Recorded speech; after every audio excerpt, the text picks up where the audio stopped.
El tema que le vamos a presentar trata sobre los circuitos combinatorios.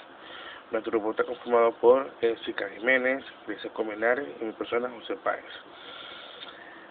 Los circuitos combinatorios no es más que la evolución de la electrónica digital que ha llevado a la comercialización de los circuitos integrados de media escala de integración que representan soluciones ya hechas en una gran variedad de problemas de la lógica combinacional y secuencial, así como su utilización y adaptación a diversos problemas mediante la lógica en pequeña escala de integración.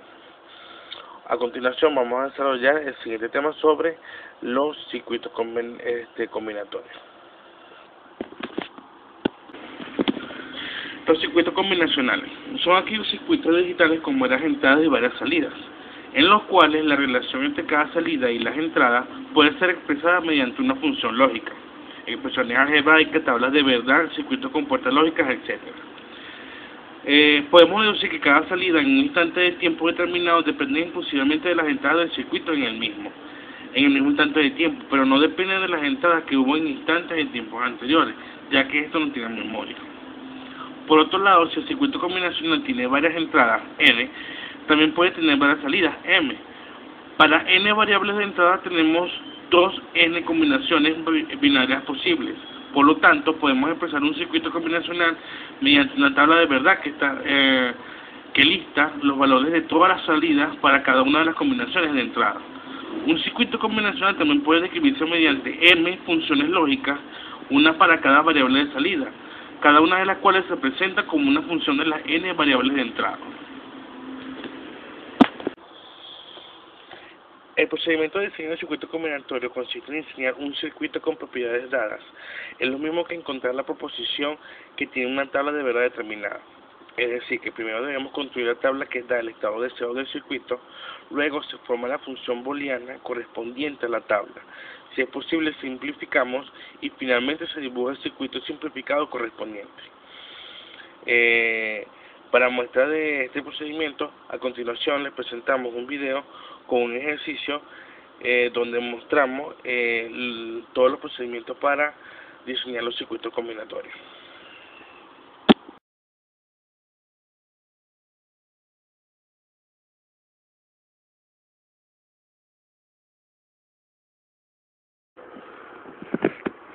Ok, continuando con los ejercicios de los circuitos combinatorios, ok,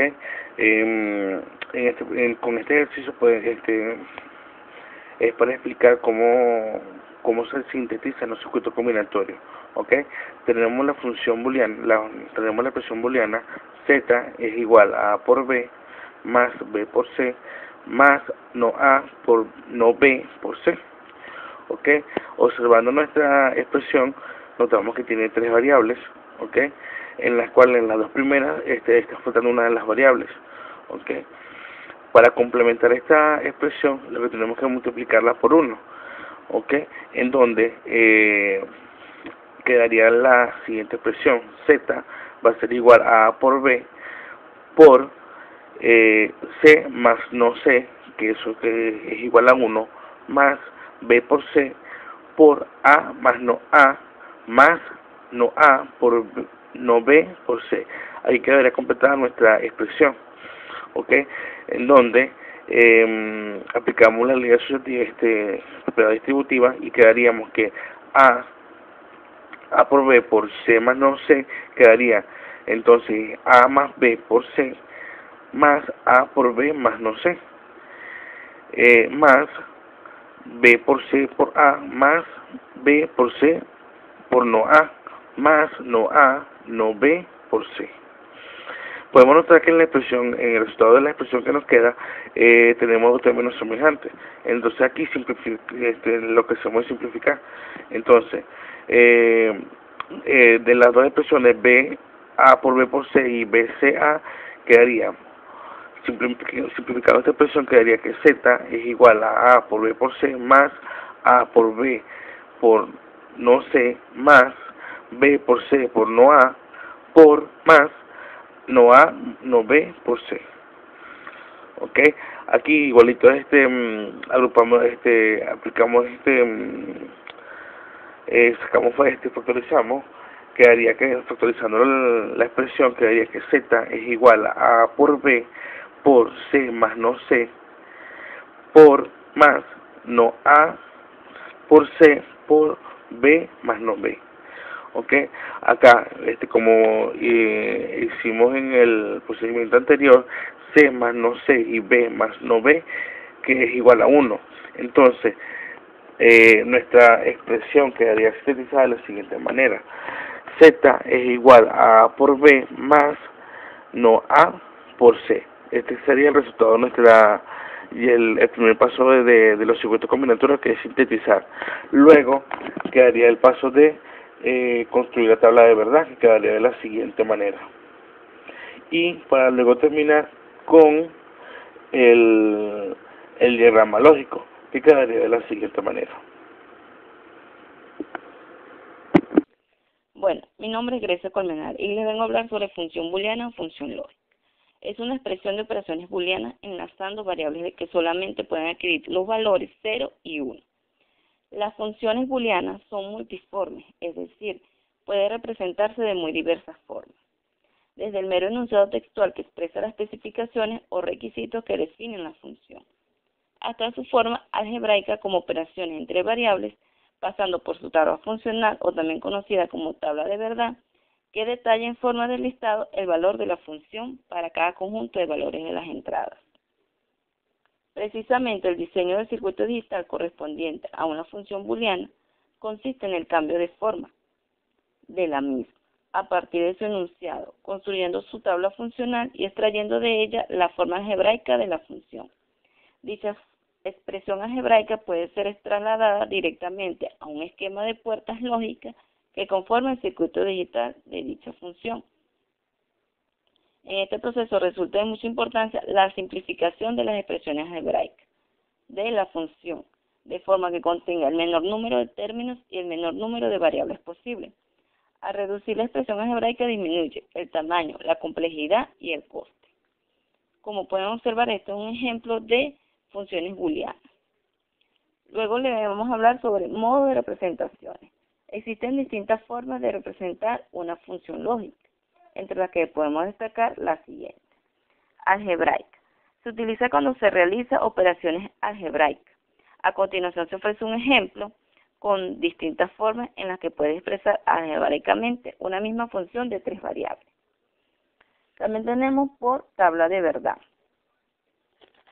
La tabla de verdad, una tabla de verdad contiene todos los valores posibles de una función lógica, dependiendo del valor de sus variables. El número de combinaciones posibles para una función de n variables vendrá dado por 2n. Una función lógica puede representarse algebraicamente de distintas formas, como acabamos de ver en la parte de algebraicamente, pero solo tiene una tabla de verdad. También tenemos los diagramas de compuertas, o también conocidos como gráficos. La representación gráfica es la que utiliza en circuitos y esquemas electrónicos. Aquí les traigo una tabla donde muestra los diferentes diagramas de compuertas. Y lo podemos utilizar, como les acabo de decir, en circuitos o esquemas electrónicos. También tenemos la numérica. La representación numérica es una forma simplificada de representar las expresiones canónicas. Si consideramos el criterio de sustituir una variable sin negar por un 1 y una negada por un 0, podremos representar el término ya sea una suma o un producto, por un número decimal equivalente al valor binario de la combinación. Y hay, entre otras representaciones, que también se pueden utilizar en las funciones booleanas, pero estas son las más utilizadas. Gracias. Simplificación de funciones booleanas. Simplificar es llevar a la mínima expresión las funciones para hacer más fácil el trabajo. En las matemáticas con números reales se está muy acostumbrados a simplificar. De hecho, es lo que nos han enseñado desde pequeños. Si una determinada expresión la podemos simplificar, ¿por qué no hacerlo? Así de seguro que nos ahorraremos cálculos. Por ejemplo, en la siguiente diapositiva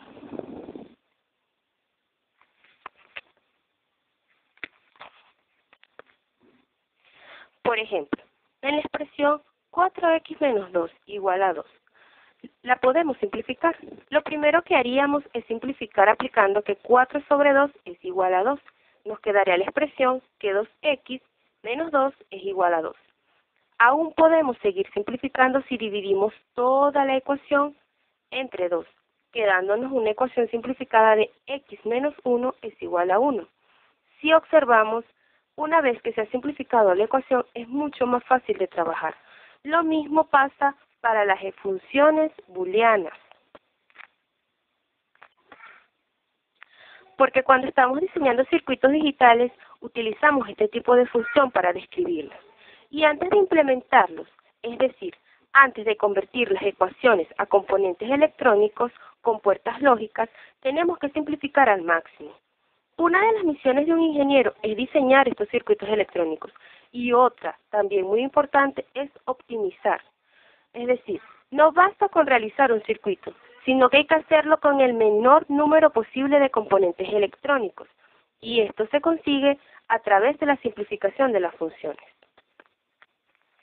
Existen varios métodos para la simplificación de funciones booleanas. Entre estos vamos a explicar el método del álgebra de Boole y el método de Carnot. Con respecto al álgebra de Boole, debemos tener muy en cuenta los teoremas y los postulados. Y con el método de Carnot debemos conocer la tabla de verdad, la función lógica y el mapa de Carnot. El álgebra de Boole, denominada también método analítico de simplificación de funciones.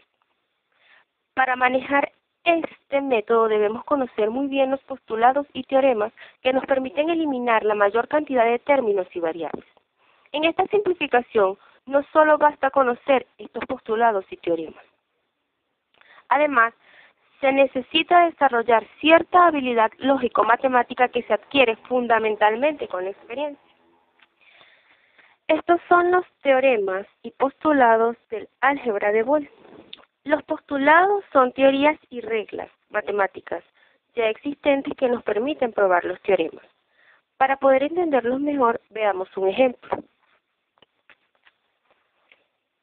El método Carnot es un método gráfico que si lo aplicamos bien nos garantiza que obtendremos la función más simplificada posible a partir de una tabla de verdad. Este método se emplea fundamentalmente para simplificar funciones de hasta 4 variables. Para un número superior se utilizan otros métodos como el numérico. Estas que observamos son las tablas o mapas de Carnot para 2 variables, para 3 variables y para 4 variables.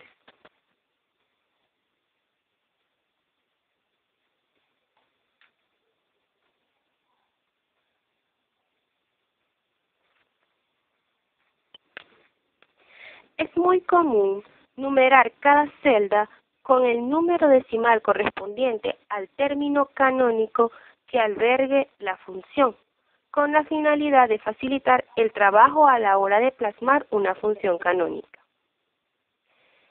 El método de Carnot se aplica siguiendo los pasos explicados a continuación. Primero, se dibuja un diagrama correspondiente al número de variables de la función a simplificar. Segundo, se coloca un 1 en los cuadros correspondientes a los términos canónicos que forman parte de la función. Tercero, se agrupan mediante lazos los unos de casillas adyacentes siguiendo estrictamente las siguientes reglas. A. 2 casillas son adyacentes cuando se diferencian únicamente en el estado de una sola variable. B. Cada lazo debe contener el mayor número de unos posibles, siempre que dicho número sea potencia de 2, 1, 2, 4, 8, etc. C. Los lazos pueden quedar superpuestos y no importa que haya cuadrículas que pertenezcan a 2 o más lazos diferentes. D. Se debe tratar de conseguir el menor número de lazos en el mayor número de unos posibles. Y 4. La función simplificada tendrá tantos términos como lazos posea el diagrama. Cada término se obtiene eliminando la o las variables que cambien de estado en el mismo lazo. Para poder Bueno, esta es toda nuestra exposición, espero les sea de ayuda y complemento para la materia. Muchas gracias.